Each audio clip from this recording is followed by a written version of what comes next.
Прво ја напаѓа владата дека е анти-НАТО и анти-Америка, а сега им смета што Мицкоски е близок со администрацијата предводена од Трамп. Низа реакции предизвика скандалозниот став на поранешниот председател Стево Пендаровски, дека Македонија не требало да се истрче и да застане прва до американскиот председател, кој според него ги пореметил глобалната рамнотежа и трансатланската заедница. Не сме биле ние некоја светска велесила, па да бидеме први до американската држава, коментира Пендаровски. Реченицата која кажа нашиот премиер Мицкоски по враќањето од Америка, дека треба да се навикнеме на ова ново нормално и дека тоа ново нормално ќе го преплави светот, е опасна теза. Мислам дека ние како мала држава знаеме кои сме, каде сме лоцирани, баја ги треба да мислиме, два пати да мислиме, пред да застанеме како вели ние застанавме први до него и са другите нека се редат позади нас. Не би истрчувал, бидејќи ние не сме светска велесила.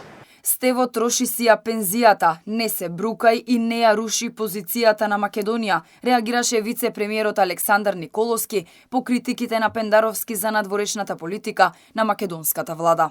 Пендаровски, кој иако вети не се откажа од доживотна пензија на грб на граѓаните, го напаѓа председателот на нашиот стратешки партнер број 1. Арогантно дели на светски лидери, а сам себе не се гледа. Човекот кој масовно ја злоупотребуваше агенцијата за разузнавање со наредба да фабрикуваат извештаи за нас од ВМРО ДПМН дека сме проруски, антизападни, антиамерикански, истиот тој сега е најантизападен и најантиамерикански.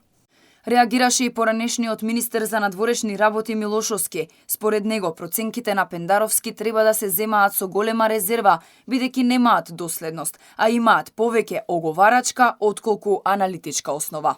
Сметам дека ако не може Пендаровски или ако не сака да и помогне на Македонија во надворешната политика, бидејќи гледаме се трудат и премиерот и министерот за надворешни работи и други да ги подобрат позициите на меѓународен план, тогаш подобро е барем да не одмага на Македонија на меѓународен план. Дека блиски луѓе до СДСМ се контра Трамп, покажа и неодамнешната реакција на аналитичарот Сашо Ордановски, кој председателот на Америка го опиша како релативно лошо образован човек и исклучително нарцисоидна личност со мали културолошки познавања и неонацистичка реторика.